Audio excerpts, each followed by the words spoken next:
Good morning, dear children. Today we discuss the topic is economic, its subject matter. So, economics,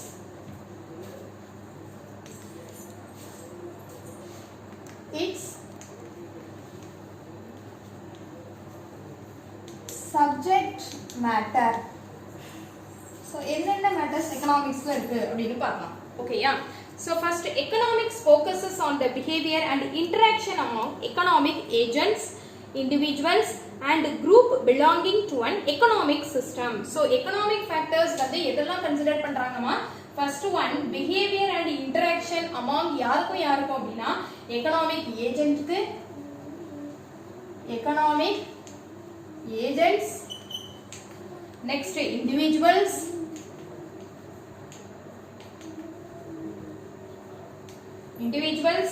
then group and groups okay nga. Next, it deals with activities such as the consumption and production of goods and services and the distribution of income among the factors productions. So in the economic activities எதை deal பண்ணுது அப்படினா consumption and production. ஓகேயாமா? So consumption and production deal பண்ணுது. Consumption and production. Next one, the activities of the national human beings in the ordinary business of life under the existing social, legal and institutional arrangements are included in the science of economics. அதாவது என்ன அப்படின்னா இப்போ நடைமுறையில் இருக்கிற நம்ம சமுதாய சட்டம் எல்லாம் என்ன பண்ணுறாங்க அப்படின்னா ஒரு மனிதனோட நடவடிக்கைகளில் ஒரு பகுத்தறிவுள்ள அப்படின்னே சொல்லலாம். ஸோ பகுத்தறிவுள்ள ஒரு மனுஷனோட நடவடிக்கைகளை எப்படிலாம் உள்ளடக்கி வச்சிருக்கு அப்படிங்கிற பற்றின ஒரு கான்செப்டை தான் இந்த நேச்சரில் இருக்குது. Next if abnormal persons and the socially unacceptable and unethical activities are excluded. So அதாவது என்ன அப்படின்னா நம்மள எதெல்லாம் அங்கீகரிக்கப்படாதவைகள் இருக்கோ அதெல்லாம் என்ன செய்ய மாட்டாங்க, நடைமுறையில் அவங்க வந்து சேர்க்கவே மாட்டாங்க. ஓகேங்களா? ஸோ இதுதான் ஃபர்ஸ்ட் கான்செப்டுமா. ஸோ செகண்ட் கான்செப்ட் என்ன சொல்றாங்க அப்படின்னா economic studies the ways in which peoples use the available resources. So available ரிசோர்சஸை யூஸ் பண்ணி அதை சாட்டிஸ்ஃபை த மல்டிபிள் வாண்ட்ஸாக அதை மாற்றுறாங்க. ஸோ அப்போ என்ன வரும், அவைலபிள் ரிசோர்சஸை என்ன செய்கிறோம், யூஸ் பண்ணுறோம்னு அர்த்தம். அவைலபிள் ரிசோர்சஸை நம்ம என்ன செய்கிறோம், மல்டிபிள் யூசஸாக யூஸ் பண்ணிட்டு இருக்கோம். ஸோ மல்டிபிள் யூசஸாக யூஸ் பண்ணிட்டு இருக்கோம். தென் scarcity is a problem indicating the gap between what people want and what they are able to get. So next நம்ம என்ன சொல்கிறோம் அப்படின்னா எல்லாருமே என்ன செய்கிறாங்க, நம்மளோட விருப்பங்களை வந்து ஏதோ குறைச்சிக்கிடுறது மூலமாக நம்ம வந்து மனுஷ விருப்பங்களை நிறைவு செய்யக்கூடிய அந்த குட்ஸை வந்து நம்ம அதிகரிக்கிறதுக்கு மூலமாகவோ அல்லது பற்றாக்குறையாக உள்ள அந்த ஸ்கேர்சிட்டிக்குள்ளதை வந்து சரி செய்யவோ முடியும் அப்படின்னு நினைக்கும். ஆனால் நம்ம விருப்பத்தை நம்ம குறைச்சிக்கிடுறது மூலமாக நம்மளோட குட்ஸை வந்து நம்ம வந்து சப்ளை பண்ணுறோம் இல்லையா, அதை அதிகப்படுத்துறது தான் ரொம்ப சிறந்தது அப்படின்னு சொல்லிட்டு சொல்கிறாங்க. யார் சொல்கிறா அப்படின்னா இந்த எக்கனாமிக்ஸ் ஆத்தர்ஸ் சொல்கிறாங்க. So human wants are by increasing the supply of goods. So supply of குட்ஸை வந்து என்ன செய்ய சொல்கிறாங்கம்மா, இன்க்ரீஸ் பண்ண சொல்கிறாங்க. So increasing the supply of goods, supply of goods. Okay, next one, the economic is concerned with activities of human being only. The economics வந்து எதை மட்டுமே கன்சர்ன் பண்ணும், human being, அதாவது activities of human being only. So activities are human being only. The activities எதை மட்டுமே concern பண்றாங்க, human activities, human being மட்டுமே consider பண்றாங்க, கன்சர்ன் பண்றாங்க. Next, the human beings are related to one another and the actions of one member affect those to other members in the society. அதாவது ஒருத்தங்களோட actions அது வந்து என்ன ஆகும் அப்படின்னா அடுத்தவங்கள வந்து எப்படி இருக்கணும் அப்படின்னா பாதிக்கக்கூடிய மாதிரி இருக்கும் அப்படின்னு சொல்றாங்க. ஒருவர் தொடர்புடையவர்களாக இருக்கும்போது ஒருவர் செய்யற செயல் வந்து மற்றவங்களுக்கு என்ன இருக்கும், ஒரு பாதிப்பை ஏற்படுத்தும் அப்படின்னு சொல்றோம். ஏன் அப்படின்னா அதை எப்படி எழுதலாம் அப்படின்னா one person related to human beings are related to one another and the actions of one member affect those of the other members. So இது ரொம்ப ரொம்ப முக்கியமான வேர்டுமா, ஸோ underline பண்ணிங்க in the society. So the economics is called human science or social science. The economics என்ன சொல்றோம்? Human science or social science. Human science or social science அப்படினு சொல்றோம். Okay. So all the activities of rational or normal human beings are the subject matter of economics. So எல்லாமே சாதாரண மனுஷங்கள நடவடிக்கைகளை பத்தின ஒரு concept தான் நம்ம என்ன சொல்றோம் எகனாமிக்ஸ்ல கொண்டு வந்திருக்கோம். So the rational or normal human beings அப்படிங்கிறது இந்த பாயிண்ட்மா rational அப்படினா என்ன தெரியுமா பகுத்தறிவுள்ள அப்படினு சொல்லுவோம் இல்லையா ஆறறிவுள்ள அப்படினு சொல்லுவோம்ல அதான் rational.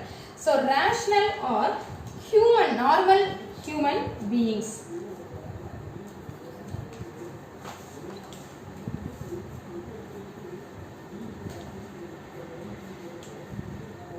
Normal human beings subject matter of economics. இதான் இவங்களோட subject matter economicsக்கு யாருதான்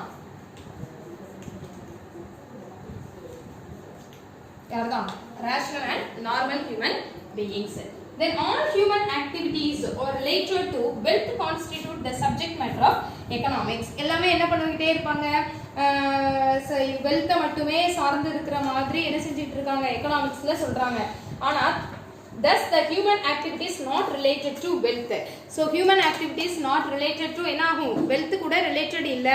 அது வந்து உதாரணமா சொல்ல போனா எக்ஸாம்பிள் என்ன சொல்லலாம் அப்படினா ஒருத்தங்க வந்து என்ன செய்றாங்க not treated for example playing cricket for pleasure mother's child care அப்படினு சொல்றாங்க.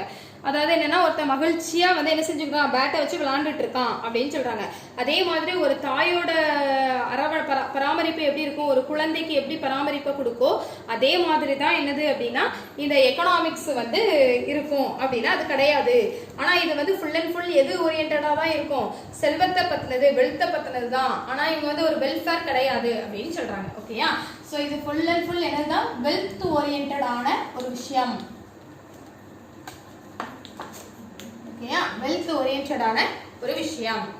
Next one, economic is an art and a science. Economic is an art and a science.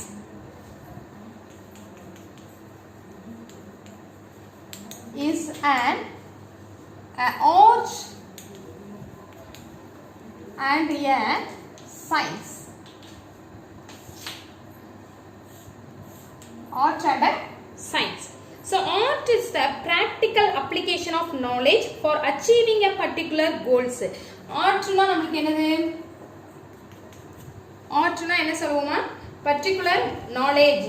அதுவும் இல்லாம என்ன சொல்லுவோம்? Particular goal அச்சீவ் பண்ணனும் அப்படிங்கிறது தான் ஆர்ட்கான ஒரு விஷயம். ஒரு எந்த ஒரு அச்சீவ்மெண்ட்டை வந்து நம்ம அடையணும் ஒரு கோலை அடையணும் அப்படின்னாலும் நம்மளோட அறிவை என்ன செய்யணும் பயன்படுத்தணும் அப்படின்னு சொல்றாங்க. ஆனா the economics provides guidance to the solutions to all economic problems. So economic என்ன பண்ணுது எல்லா economic problemsக்கு ஏதாவது ஒரு சொல்யூஷனை வந்து என்ன செஞ்சுட்டே இருக்கு கொடுத்துட்டே இருக்கு அப்படின்னு யார் சொல்றா?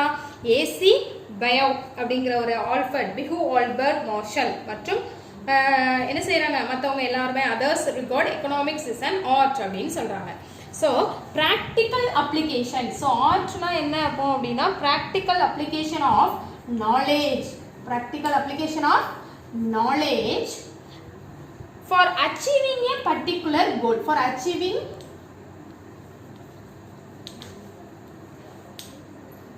a particular goal. Achieving a particular goal. Okay. So அது யாரு சொல்றாங்க அப்படின்னா எக்கனாமிக்ஸ் அப்படிங்கிறது வந்து என்ன அப்படின்னா ஃபுல் அண்ட் ஃபுல் எக்கனாமிக்ஸ் ப்ராப்ளம்ஸை சால்வ் பண்ணக்கூடிய ஒரு கைடன்ஸ் அப்படின்னு சொல்றாங்க. So solutions to all economic problem. Solutions கொடுத்து ஆல் எக்கனாமிக் ப்ராப்ளம். ஓகேயா? ஸோ இது யாரெல்லாமா நம்மளுக்கு வந்து சொல்றாங்க? ஏசி பிஹூ. ஓகே, அவர் பேர் என்னது? Bihu. B-I-G-O-U. Then Marshall, Alfred Marshall and others.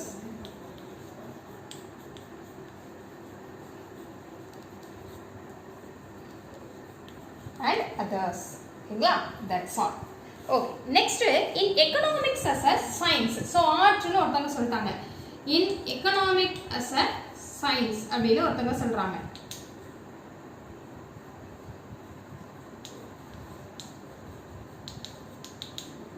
Science அப்படின்னா என்ன அப்படின்னா, science is a systematic study of knowledge. So full and full எது என்ன அப்படின்னா ஒரு அறிவுபூர்வமான ஒரு விஷயம் அப்படின்னு சொல்றாங்க. ஓகேயா, so systematic knowledge of science, systematic knowledge science. Okay, so systematic knowledge of science அப்படினு சொல்றோம். அதுவும் இல்லாம all the relevant factors are collected, classified and analyzed with its scale of measurement. So scienceல என்னது மெஷர்மென்ட்லாம் நம்ம படிப்போம் இல்லையா, அதே தான் ஞாபகம் வச்சுக்கோங்க. ஸோ இது வந்து என்ன அப்படின்னா எல்லா மேட்டர்ஸையும் கலெக்ட் பண்ணி அதை கிளாசிஃபை பண்ணி தென் அனலைஸ் பண்ணுறது, அனலைஸ் பண்ணதுக்கு அப்புறம் மெஷர் பண்ணுறாங்க. ஓகேயா, ஃபர்ஸ்ட் என்ன பண்ணுறாங்க, collected, first one collected, then second one classified, then third one analyzed, then fourth one measurement, then fourth one என்ன பண்றோம், மெஷர் பண்றோம். So measurement. ஓகேங்களா, ஸோ அப்போ எக்கனாமிக்ஸ் அஸ் சயின்ஸ்னா என்ன சொல்லுவோம், state it's a systematic knowledge of science, then collected, classified, then analyzed, then measurement. That's all. So next one, using these factors science develops the correlationship between cause and effect. இது என்ன ஒரு relationship கொடுக்குது அப்படின்னா correlationship, யாருக்கும் எதுக்கும் cos அண்டுக்கும் science, ஒரு காரணம் அந்த விளைவு ரெண்டுக்கும் இடையேயான தொடர்பு பத்திரத்தை யார் எடுத்துரைக்கா அப்படின்னா இந்த சயின்ஸ் எடுத்துரைக்கு. ஓகேயா, so cause and effect. So the relationship between the cause and effect. So ரெண்டுக்கும் உள்ள டிஃப்ரென்ஸ். ஓகேங்களா, ரெண்டுக்கும் உள்ள டிஃப்ரென்ஸை எடுத்துருக்கு. சாரி, டிஃப்ரென்ஸுங்கிறத விட கோ ரிலேஷன்ஷிப் அப்படின்னு சொல்லலாம். சரியா, relationship. Okay, next science laws derived are tested through experiments. நிறைய எக்ஸ்பெரிமெண்ட்ஸ் பண்ணுவோம். அப்படிதானா, சயின்ஸ் அப்படின்னாலே நம்ம என்ன செய்வோம், நிறைய எக்ஸ்பெரிமெண்ட்ஸ் பண்ணுவோம். அது பின்னாடி என்ன மாதிரி நம்மளுக்கு கணிப்புகளை கொடுக்கு அப்படிங்கிறதே நம்ம உருவாக்குவோம். ஆனால் இந்த லாஸ் எல்லாமே எல்லாராலையும் ஏற்றுக்கிடப்படுதா அப்படின்னா அது ஏற்றுக்கிடுறாங்க. அப்படிதானே, அக்செப்ட் பண்ணுறாங்க. ஒரு சயின்ஸில் ஒரு விதி சொன்னோம் அப்படின்னா அதை என்ன செய்வாங்க, எல்லாருமே அக்செப்ட் பண்ணிக்கிடுவாங்க. தென் இன்னொன்று வந்து என்ன அப்படின்னா, இந்த full and full இந்த laws are universally applicable or accepted. Economics like Robbins, Jordan and Robertson argue that economics is a science like physics, chemistry, etc. இவர் என்ன சொல்றாரு அப்படின்னா, இவங்க மூணு பேருமே ஒரு பிசிக்ஸோடையும் ஒரு கெமிஸ்ட்ரி போல என்னது இந்த எக்கனாமிக்ஸும் ஒரு அறிவியல் தான் அப்படின்னு சொல்லிட்டு என்ன சொல்றாங்க, இவங்க மூணு பேருமே ஆர்கியூ பண்றாங்க. யாரெல்லாம் அது, Robbins, then Jordan, then Robertson. Jordan, then Robertson. So இந்த மூணு பேருமே என்ன சொல்றாங்க, கெமிஸ்ட்ரி பிசிக்ஸ் மாதிரி தான் எங்களுக்கு என்னது எக்கனாமிக்ஸும் ஒரு சயின்ஸ் அப்படின்னு சொல்றாங்க. ரெண்டு மாதிரி என்னது எக்கனாமிக்ஸும் சயின்ஸ், எக்கனாமிக்ஸும் என்னது சயின்ஸ் அப்படின்னு சொல்றாங்க. ஓகேயா, so next the economics examines the relationship between the causes and the effects of the problem. So hence it is the rightly considered as both an art and science. In fact art and science are complementary to each other. So அப்ப ரெண்டுமே என்னதான் வரும், எக்கனாமிக்ஸ்ங்கிறது வந்து ஆர்ட்டும் தான் சயின்ஸும் தான். So அதனால என்ன செய்யறோம், ரெண்டையுமே நாங்கள் ஒன்றோடு ஒன்று தொடர்புடையது அப்படின்னு சொல்லிடுறோம் அப்படின்னு கடைசியாக என்ன செஞ்சுட்டாங்க, நமக்கு கன்க்ளூஷன் கொடுத்துட்டாங்க. ஸோ அப்போ எக்கனாமிக்ஸ் வந்து நம்மளுக்கு என்னதுதான் ஆர்ட்டும் சயின்ஸும் தான் அப்படின்னு சொல்லிட்டு என்ன செஞ்சுட்டாங்க, முடிச்சிட்டாங்க. That's all. ஓகேவா, ஸோ நெக்ஸ்ட் இது வந்து ரொம்ப இம்பார்ட்டன்ட்டுமா. So economic is an art and science. இது ஒரு கொஸ்டினே உங்களுக்கு வந்து 3 மார்க்ஸ்ல கேட்கறதுக்கு சான்சஸ் இருக்கு. ஓகே, ஸோ அதனால வந்து கொஞ்சம் ரீட் பண்ணிக்கோங்க. ரீட் பண்ணிட்டு அடுத்தது நல்லா படிச்சுக்கோங்க. Then next economics positive science and normative science அப்படின்னு சொல்றாங்க. எக்கனாமிக்ஸ் வந்து என்ன சொல்றோம், பாசிட்டிவ் சயின்ஸா அல்லது நார்மேட்டிவ் சயின்ஸா, அதாவது பாசிட்டிவ் சயின்ஸ்னா என்ன, நார்மேட்டிவ் சயின்ஸ்னா என்ன அப்படின்னு பார்ப்போம். Okay, so first economics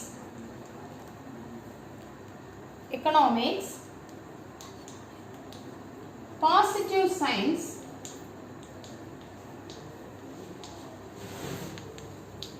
or normative science.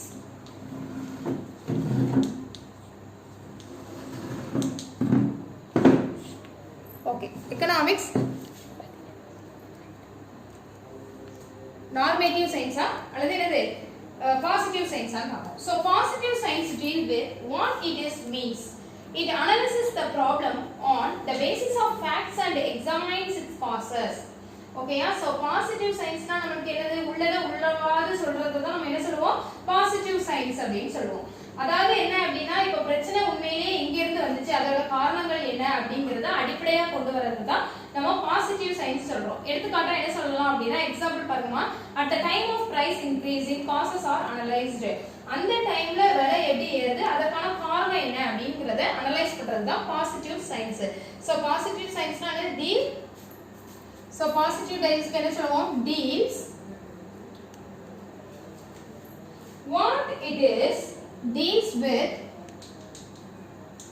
what it is, and it means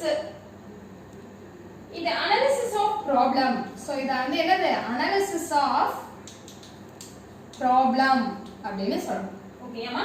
So next என்னது, on other hand normative science responds a question like what ought to be அப்படினு சொல்றாங்க. சரியா? Okay, so அப்ப வந்து normative சயின்ஸை பொறுத்தவரை நம்ம என்ன சொல்லுவோம் அப்படின்னா, எதுவா இருக்கோ அதுக்கு விடையளிக்கிறதா இருக்கணும், எந்த வினாவா இருந்தாலும் அதுக்கு விடையளிக்கிற மாதிரி இருக்கணும் அப்படின்னு சொல்றாங்க. The question like what ought to be அப்படின்னு சொல்றோம். ஓகேயா? சோ நார்மேட்டிவ் சயின்ஸ்க்கு என்ன சொல்றோம்,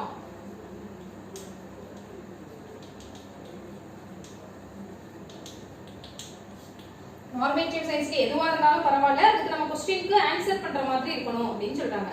The question like what ought to be. Question like what ought to be.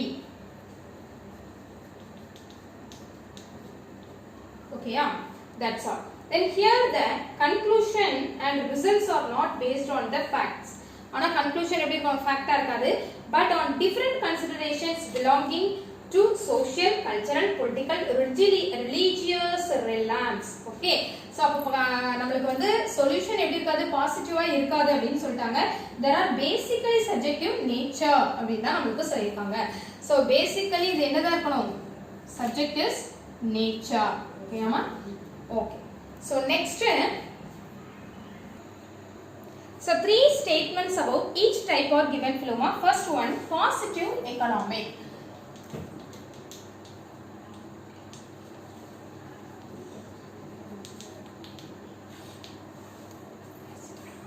Positive economic. First one, an increase in money supply implies a price rise in the economy.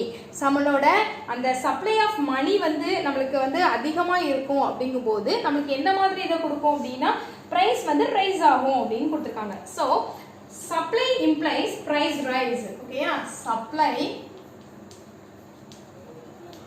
Implies price rise. Okay, so second one, as the irrigation facilities and application of chemical fertilizers expand the production of food grains increases. so நமக்கு இப்போ வந்து என்னலாம் சொல்றா அப்படினா, நீர்ப்பாசனம் அப்படினு கேள்விப்பட்டிருக்கீங்க இல்லையாமா? So இந்த நீர்ப்பாசன வசதி, அதே மாதிரி ரசாயன உரங்களை வந்து எவ்வளவுக்கு எவ்வளவு விரிவாக்குறோமோ அந்த அளவுக்கு நம்மளோட தானியங்களோட உற்பத்தியும் எப்படி இருக்கும் அப்படினா அதிகமாகும். அதான் fertilizers expand, the production of food grains increases. okay, so fertilizers நம்ம என்ன செய்யணும், எக்ஸ்பேண்ட் பண்ணும்போது ப்ரொடக்ஷன் ஃபுட் கிரைன்ஸும் இன்க்ரீஸ் ஆகும். ஃபுட் கிரைன்ஸும் இன்க்ரீஸ் ஆகுமா? Okay. So next one, an increase in the birth date and the decrease in the death rate. ஓகேயா? So birth rate increase ஆக நம்மளுடைய death ரேட்டும் என்ன ஆகும் அப்படின்னா குறையும். ஏன் அப்படின்னா மக்கள் தொகையோட வளர்ச்சி விதத்தில் அது வந்து எப்படி இருக்கும், சேம் ஆயிரும் அப்படின்னு சொல்றாங்க. ஸோ அதை reflect the rate of growth of population. ஓகேயா? ஸோ அப்போ increase in birth,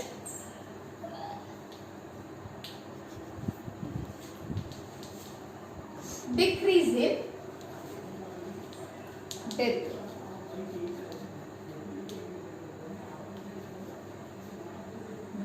Rate.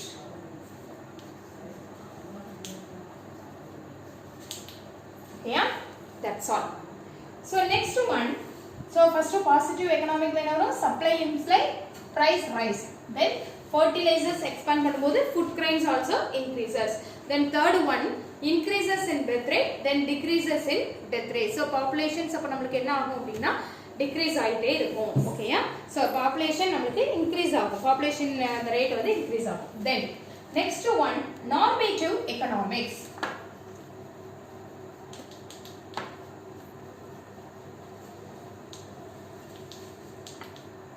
So normative economics பாருங்கம்மா. So normative economicsல என்னலாம் வரும்? First, inflation is better than deflation. Inflation பணம் வாட்டத்தை விட பணம் வீக்கம் வந்து எப்படி இருக்கும், நம்மளுக்கு அதிகமாக இருக்கும். பணம் வீக்கம்னா என்ன, பணம் வாட்டம்னா என்ன, வீக்கம்னா அதிகமாக இருக்கிற டிஃப்ளேஷன், சாரி இன்ஃப்ளேஷன் தென் டிஃப்ளேஷன் அப்படின்னா வீக்கம் வாட்டம்னா பண பற்றாக்குறை அந்த மாதிரிலாம் சொல்லுவாங்களா, வாட்டம்னு சொல்லுவோம். வீக்கம்ங்கும் போது நம்மளுக்கு அதிகமாக செழிப்பாக இருக்கிறத வீக்கம் அப்படின்னு சொல்லுவோம். ஓகேயா? அதான் இன்ஃப்ளேஷன் அண்ட் டிஃப்ளேஷன் அப்படின்னு சொல்லுவோம். Okay, so inflation is better then deflation. Second one, more production of luxury goods is not good for less developed countries. So luxurious goods வந்து என்ன செய்வாங்க அப்படின்னா ரொம்ப வளர்ச்சி குறைந்த நாட்டில் வந்து இந்த மாதிரி அதிகமாக என்ன செய்ய மாட்டாங்க, மேனுஃபேக்சரிங் பண்ண மாட்டாங்க. லக்ஸூரியஸ் குட்ஸ்னா ரொம்ப ஆடம்பரமான குட்ஸ்னு அர்த்தம். சரியா? ஸோ அந்த மாதிரி குட்ஸை வந்து என்ன செய்வாங்க, நல்ல வளர்ச்சி அடைஞ்சிக்கிட்டு இருக்க நாட்டில், சாரி வளர்ச்சி குறைந்த நாட்டில், அதாவது அண்டர் டெவலப்டு கண்ட்ரீஸில் வந்து என்ன செய்ய மாட்டோம், நம்ம அதை ரொம்ப யூஸ் பண்ண மாட்டோம். ஓகேங்களா? ஸோ அதை வந்து ப்ரொடக்ஷன் பண்ண மாட்டாங்க. So luxurious goods, luxury goods is not produced for less developed country.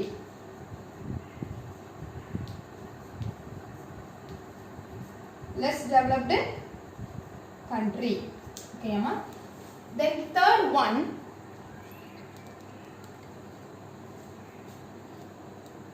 inequalities in the distribution of wealth and income should be reduced. Inequality na enna, adha income and wealth. Inequalities na நம்மளோட ஏற்றல் தாழ்வு குறைக்கப்படும் போது என்ன ஆகும் அப்படினா நம்மளோட செல்வமும் வருமானமும் எப்படி இருக்கும், குறையும் அப்படினு சொல்றாங்க. சரியா? குறைக்கணும் அப்படினு சொல்றாங்க. So wealth inequalities in the distribution of wealth and income should be reduced. So wealth and income should be reduced. என்ன ஆகணும், reduced ஆகணும். ஓகேவா? So first normative economicsல என்ன 3 concepts கொடுத்திருக்காங்க. Inflation is better than the deflation. Then luxurious goods வந்து less developed countriesல வந்து என்ன செய்ய மாட்டாங்க, ரொம்ப குறைவா தான் என்ன செய்வாங்க, manufacturing பண்ணுவாங்க, அதை யூஸ் பண்ண மாட்டாங்க. Then wealth and inflation வந்து என்ன ஆகும் அப்படின்னா reduce ஆகும். எப்போ reduce ஆகும் அப்படின்னா inequalities of distribution இருக்கும்போது less reduce ஆகும். That's all. Okay. Next topic, basic concepts in economics. So economic ஓட basic concepts என்ன அப்படின்னு பார்க்கலாம். ஓகேயா?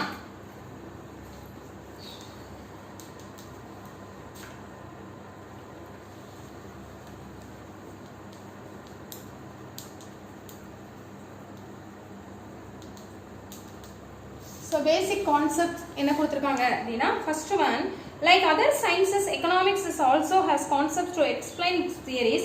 A completed and clear grasp of their meaning is necessary when the theory is associated with them or studied. Only the preliminary acquaintance is now attempted here. அதாவது என்ன அப்படின்னா நம்ம வந்து மற்ற அறிவியல் அதெல்லாம் பார்த்து படிச்சிருக்கோம், இல்லை கோட்பாடுகள் அதெல்லாம் படிச்சிருக்கோம். ஆனால் அதோட பொருள் அதோட தெளிவான புரிதல் வந்து எதில் இருக்காது அப்படின்னா எல்லாத்துலேயும் இருக்காது. அதுக்கு வந்து நம்மளுக்கு எக்கனாமிக்ஸ் வந்து என்ன ஆகும், ரொம்ப ஹெல்ப்ஃபுல்லாக இருக்கும். அதே மாதிரி நம்ம மேலோட்டமான விளக்கங்களை பற்றின ஒரு இதை வந்து இப்போதைக்கு நம்ம பார்க்கலாம். சரியாமா? First one goods and services. First goods and services.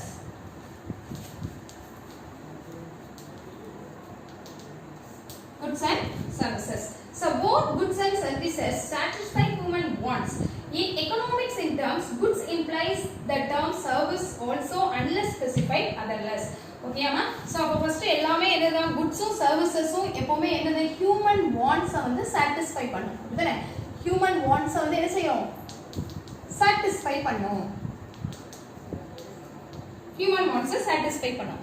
அதே மாதிரி என்ன அப்படின்னா இந்த குட்ஸ் அதுக்கப்புறம் என்ன சொல்றோம் நம்ம இந்த சர்வீஸ் ரெண்டுமே என்ன மாதிரி ஒரு இதுல வரும் அப்படின்னா குட்ஸையும் சர்வீசஸையும் நம்ம என்னது ஸ்பெசிஃபை பண்ணி என்ன செய்ய முடியாது, சொல்ல முடியாது அப்படின்னு சொல்றாங்க. So goods also called products, commodities, things இதெல்லாம் சொல்லலாம். ஓகேயா? ஸோ அப்போ குட்ஸை நம்ம என்னெல்லாம் சொல்லலாமா? ப்ராடக்ட், commodity,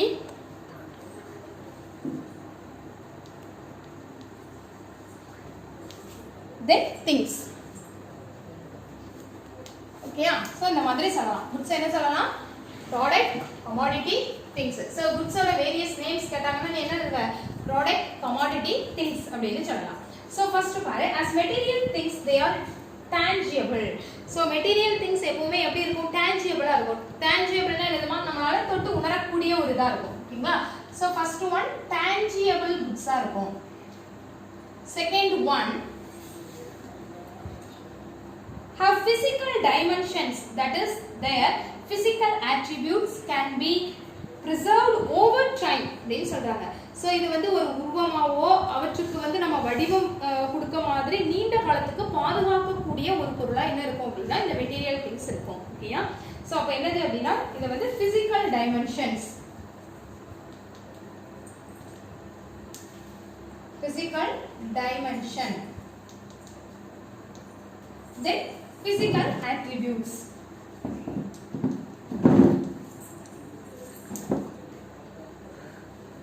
ஓகேங்களா? that's all. third one exist independently of their owner. so exist independently of their owner னா சில உங்களுக்கு மட்டுமே இது என்னதா இருக்கும்? சொந்தமா இருக்கும். ஓகேங்களா? so independently owner அப்படினு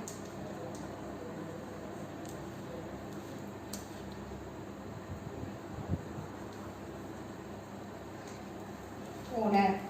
then fourth one are owned by some persons. ஒருத்தங்களுக்கு மட்டுமே என்னதா இருக்கும்? அது ஒருத்த உரிமையா இருக்கும். அதே மாதிரி இந்த உரிமை வந்து எப்படி இருக்கும் அப்படின்னா தனித்து காணப்படும். இண்டிபெண்டன்ட்லி ஒண்ணுன்னா தனித்து காணப்படும் அப்படின்னு சொல்லுவாங்க. then owned by some personsனா ஒருத்தங்களுக்கு மட்டுமே சொந்தமா இருக்கும்.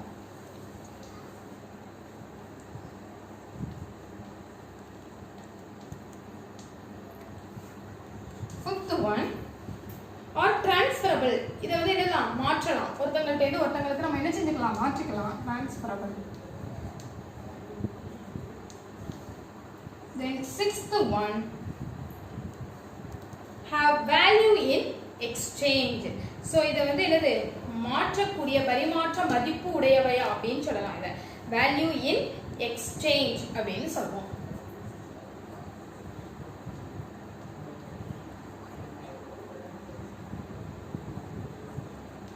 exchange. ஓகேயா? சோ அப்போ goods and services அப்படிங்கிறது நமக்கு எதுல வந்துரும் அப்படினா இந்த பேசிக் கான்செப்ட் இன் எகனாமிக்ஸ்க்கு கீழ நமக்கு goods and services அப்படினு வந்துரும். சோ இந்த goods and servicesல ஃபர்ஸ்ட் ஒன் என்னது? human wants வந்து the goods and services வந்து satisfy பண்ற மாதிரி இருக்குமா. நெக்ஸ்ட் வந்து goods அப்படிங்கிறதுக்கு various names கொடுத்திருக்காங்க. அது என்ன நேம்ஸ் அப்படினா goods also called என்னலாம் சொல்லலாம் அப்படினா product, commodity, then things அப்படினு சொல்றோம். ஸோ இந்த திங்ஸை வந்து இது வந்து அதுக்கப்புறம் என்ன பண்ணுறோம் அப்படின்னா இது வந்து ஒரு மெட்டீரியல் திங்ஸாகவும் இருக்கும் அண்ட் டேஞ்சியபிளாகவும் இருக்கும். டேஞ்சியபிள் அப்படின்னா என்ன சொல்லுவோம், இதை ஒரு தொட்டு உணரக்கூடிய ஒரு பொருள் அப்படின்னு சொல்லலாம். Then it have a physical dimension, that is their physical attributes can be preserved over time அப்படின்னு சொல்லுவோம். நீண்ட காலத்துக்கு என்ன செய்யலாம், பயன்படுத்தக்கூடிய ஒரு பொருளா இருக்கும். Next independently owner. இண்டிபெண்டன்ட்லி ஓனர்னா யாரு அப்படின்னா உரிமை வந்து ஒருத்தங்களுக்கு தனித்து இருக்கும் அப்படின்னு சொல்றோம். Next owned by some persons. Owned by some பர்சன்ஸ்னா யாரு, ஒருத்தங்க சிலர் மட்டுமே சொந்தமானதா இருக்கும். தென் டிரான்ஸ்ஃபரபிள், ஒருத்தங்கள்ட்ட இருந்து ஒருத்தங்களுக்கு மாத்தலாம். தென் வேல்யூபிள் எக்ஸ்சேஞ்ச். ஸோ வேல்யூவையும் நம்ம என்ன செஞ்சுக்கலாம், எக்ஸ்சேஞ்ச் பண்ணிக்கலாம். That's all. So thank you students, thank you so much.